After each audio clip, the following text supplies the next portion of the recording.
चला चला लवकर चला पुढची गोष्ट ऐकायला. हो, हनुमंताची. तुम्ही म्हणलात ना मागच्या वेळेला की पुढच्या भागात काय होणार सांग म्हणून. हां, प्रज्ञा बैस इथे, ओजू इथे बैस, ओवी हां लवकर ये. पुढे काय झालं ऐकायचं आहे ना हनुमंताची गोष्ट. हां, त्यांनीच लिहिली आहे विभाताई काळे यांनी. त्यांनी लिहून पाठवली आहे. आता मी तुम्हाला ती सांगते बरं का.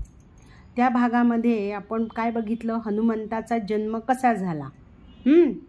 अतिशय गोड गोंडस तेजस्वी बालक, हां सुवर्णरंगी असं लालसर होतं बरं का.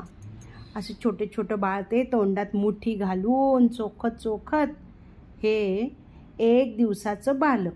हां, आकाशातील लाल बिंब म्हणजेच काय, नुकताच उगवलेला सूर्य त्याच्याकडे पाहू लागलं की आधी सहज लक्ष गेले होते, पण आता मात्र ते निरखून पाहिल्यावर त्याला ना ते लाल बुंद असं पिकलेलं फळच वाटलं. क्षणाचाही त्या बालकाने विचार केला नाही आणि विलंब न लावता त्या बालकाने उंच अशी उडी मारली. तुम्ही कशी मारता की नाही उंच उडी. हां, तुमची इथेच जाते, पण त्याची झेप मात्र हा हा हा हा, त्याचा वेग हा हा कल्पनातीत होता. आपण सामान्य माणसांच्या कल्पनेपलीकडचा वेग. हो, तुम्ही काय इथल्या झाडाच्या फांदीपर्यंत अशी उंच उडी मारता ना, पण या बालकाने, ते लहान होतं तरीसुद्धा बरं का, नुकतंच जन्मलेलं होतं, पण त्याची जी भरारी. हां, म्हणजे कोणाचा पुत्र सांगा. मग वायूचा पुत्र. शाबास प्रज्ञा. अतिशय चपळ वेगवान असा हा वायुपुत्र सूर्याला गिळायला निघाला. कोणाला? सूर्याला. ते लाल बिंब बघितलं आणि वाटलं काय आहे, फळ आहे वाटतं हे. मग काय झालं, जसं जसं तो सूर्याजवळ जाऊ लागला ना, सूर्याने आपले तेज कमी केलं, दाह कमी केला. सगळ्या स्वर्गातील देवदेवतांचं या गोष्टीकडे लक्षच गेलं आणि दोन लाल गोळे आकाशात दिसू लागले. एक सूर्य आणि त्याच्याकडे दुसरा कोण बरं, हाच वेगाने झेपावलेला वायुपुत्र. तोही लाल सोनेरी तेजपुंजच होता. कोणीतरी ही गोष्ट सांगितली बरं का. कोणाला सांगितली? देवराज इंद्राला. देवराज इंद्र आपल्या वाहनावरून पांढऱ्या शुभ्र ऐरावत म्हणजे हत्ती, त्या हत्तीवरनं आले बरं का. काय चाललंय ते बघायला तो बाहेर पडले. बघतो तर काय, नवजात बालक सूर्य गिळायला निघालेले. त्याला लगेच कल्पना आली कोण आहे आणि हा काय करू पाहतोय, पण याला ताबडतोब थांबवलं पाहिजे म्हणून या विचारात इंद्र पडला. आता त्याला थांबवायला, मारायला नव्हे, आता उपाय तातडीचा हवा म्हणून इंद्राने काय केलं, हलकेच आपल्या हातातलं वज्र या वायुपुत्रावर सोडलं. हां, मारण्यासाठी नाही ग, थोडा वेळ असा काहीतरी छोटासा उपाय म्हणून ग. आणि ते वज्र होतं ना त्याच्या हातातलं, सोडलं वायुपुत्रावर. मरुत म्हणजे कोण? पवन, वारा, आणि त्याचा पुत्र असा हा मारुती बरं का. या वज्राच्या प्रहाराने एकदम खाली कोसळला. हो, लागलं असेल ना रे, एवढ्या उंचावरनं जर तो पडला, मग जमिनीवर निश्चित पडला तो, हालचाल बंद झाली.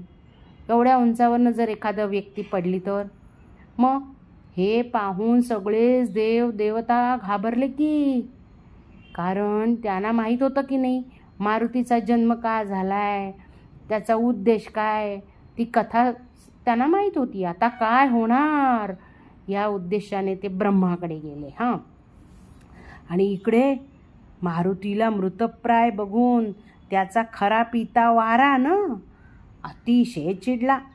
त्याने मारुतीला आपल्या कवेत घेतले. एका मोठ्या गुहेत तो मारुतीला मांडीवर घेऊन बसून राहिला बरं का.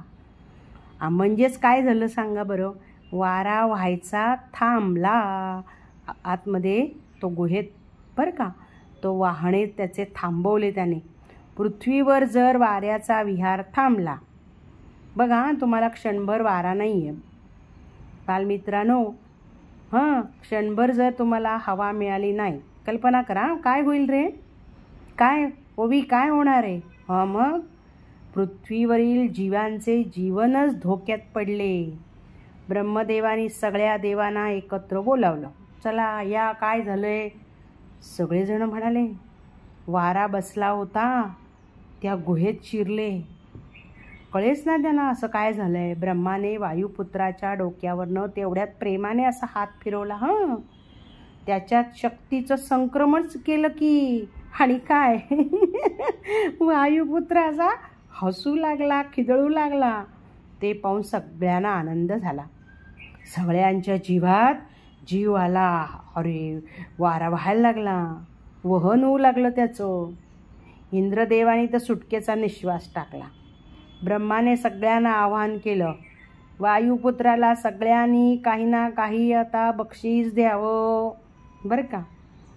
जर नंबर पहिला आला किंवा चांगलं काही केलं तर सगळेजण बक्षीस द्यायला तयार असतात. तसं ब्रह्मानेच आवाहन केलं. वायुदेवतेचे ब्रह्माने कौतुक केले की आपण किती सुंदर आणि बलवान वेगवान मुलाला जन्म दिला आहे आणि अभिनंदन त्याचं सगळ्यांनी आता करायचं आहे.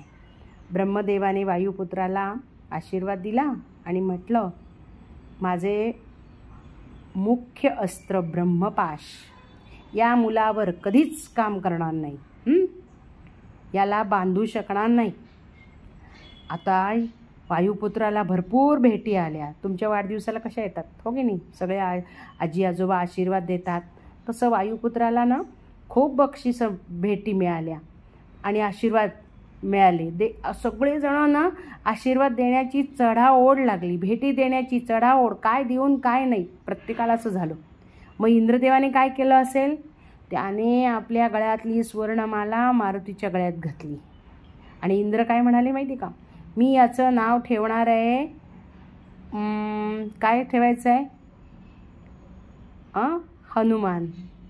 आता हनुमान का बरं, तर ते म्हणाले मी वज्र प्रहार केला, माझ्या वज्राने याच्या हनुवटीवर प्रहार केला, हनुवटीला लागली होतं ना ते, म्हणून मी याचे हनुमान नाव ठेवतो. हनु म्हणजे काय, हनुवटी.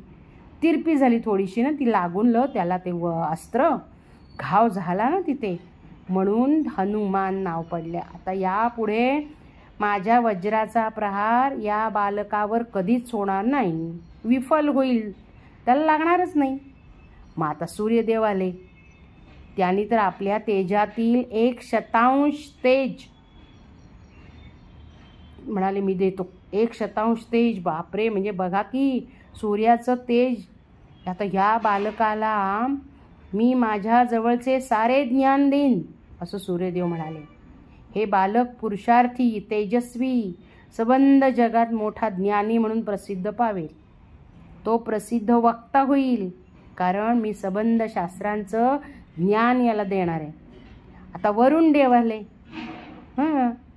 पाऊस म्हणजे बरोबर वरुण, पाऊस. ते म्हणले पाण्यात जाता येईल याला, या मुलाला. पाणी, पाऊस, वादळ याचा काहीच परिणाम याच्यावर होणार नाही. वरुण पाश जो असतो तो सुद्धा याला बांधू शकणार नाही. आता यमदेव म्हणाले माझा दंड यावर काम करणार नाही. जो सर्व जगाला भयभीत करतो तो दंड यमाचा हनुमानावर काहीच फरक करणार नाही. त्याला कधीच मृत्यूची भीती वाटणार नाही. माझी गदा भयंकर, पण ती हनुमानाला त्रास देणार नाही. आता आले कुबेर देव, ज्यांच्याजवळ संपत्ती असते. मी जेवढी आयुध निर्माण केली ती हनुमंतावर निष्फल होतील आणि हनुमंता भक्ती करेल, जो हनुमंताची भक्ती करेल मी त्याची सेवा करू लागेन, तो श्रीमंत होईल. विश्वकर्माने कुठल्याही देवतेसाठी तयार केलेले कोणतेही शस्त्र हनुमानावर काम करणार नाही. म्हणजेच काय, हनुमान अमृत होईल. ब्रह्मदेवाने सांगितले कोणतेही मंत्र तंत्र काम करणार नाहीत. सगळ्या त्रैलोक्यात हनुमंतावर पराभव करण्याचे बल, क्षमता. आता कोणातही अशी असणार नाही, कोणीच हनुमंताला पराभव म्हणजे होणारच नाही हनुमंताचा पराभव. तो अजेय असा राहील. ज्याच्यासाठी म्हणजे किंवा ज्याच्याशी तो युद्ध करेल त्याला हाच पराभूत करेल. आपले हे रूपांतरण करू शकेल हा, आणि वेगवेगळ्या रूपात तो स्वतःला बदलवू शकेल बरं का. काय काय आशीर्वाद मिळाले ना, भेटीसुद्धा काय मजेशीर आहे ना. हनुमंत म्हणून सगळ्यांना आवडतो, म्हणून तो कुठलंही रूप घेऊ देत स्वतःला तो बदलू शकणार आहे. वायुपुत्र आहे ना, ताबडतोब हवा असेल तिथे त्याला जाता येईल, कुठेही जाता येईल ना, त्याला गती प्राप्त होईल. अव्याहत तशी गती त्याला प्राप्त होईल. कोणी याला रोखू शकेल का? अजिबात नाही. धावेल हा पटापट. आणि मग हे छोटंसं बालक असं सगळ्या वेगवेगळ्या वैशिष्ट्यांनी अशी भेटी मिळवत होता, प्राप्त करत होता बरं का. आता वायूच्या कुशीत झोपल्या झोपल्या एक अद्भुत भविष्य घडत होतं. सर्व देवतांकडून आशीर्वाद मिळाले, विविध वरदान प्राप्त झाल्यावर वायूने आपल्या या पुत्राला अंजनीने जिथे ठेवले होते तिथे भूतलावर गुपचूप आणून सोडले. कारण काय झालं होतं बघा. आता हे सगळं इतक्या वेगाने घडलं की माता अंजनी आणि केसरी, पिता ना केसरी, ते शोधायला लागले होते. बालक कुठे गेले, आपलं बालक कुणी नेलं. चिंतित होत असतानाच ते पुन्हा आपल्या जागेवर येऊन जरा बघायला लागले तर अरे आहेच की इथे हे बालक, कुठे गेले नव्हते. निश्चिंत झाले आपलं बालक बघून. आणि या थोड्या वेळात परतून आलेले हे बालक आता सामान्य बालक नव्हते. तो कुठे गेला होता तो बालक? सूर्यबिंब धरायला गेला होता ना, ती गोष्ट. मग आता ते सामान्य झालं का? सर्वात शक्तिमान, वेगवान, बुद्धिमान अशा देवता स्वरूपात त्याचं असं बदल त्याच्यामध्ये घडला होता. आता ही किमया, आता हा बदल जो झाला किंवा ही किमया जी आहे घडली, कोणालाच कळली नाही, हो की नाही. अशी गंमत झाली. बालपणी गेला की तू सूर्याला धराया, आहे की नाही, आठवलं की नाही ते गाणं. एवढ्या सगळ्या गोष्टी प्राप्त झाल्यावर, आईवडिलांचे सुसंस्कार झाल्यावर अर्थातच हनुमानाचं व्यक्तिमत्व निखरून येणारच होते, हो की नाही. हनुमंत काय म्हणायचं, हनुमंत, त्याचं व्यक्तिमत्व निखरून येणारच होतं. पण त्यातूनही काही प्रश्न निर्माण झाले. आता काय झालं ते आता मी पुढच्या भागात सांगणार आहे. हनुमानाच्या या गोष्टीच्या लेखिका आहेत विभा विनोद काळे. वाचन स्वर दीपाली कात्रे. धन्यवाद.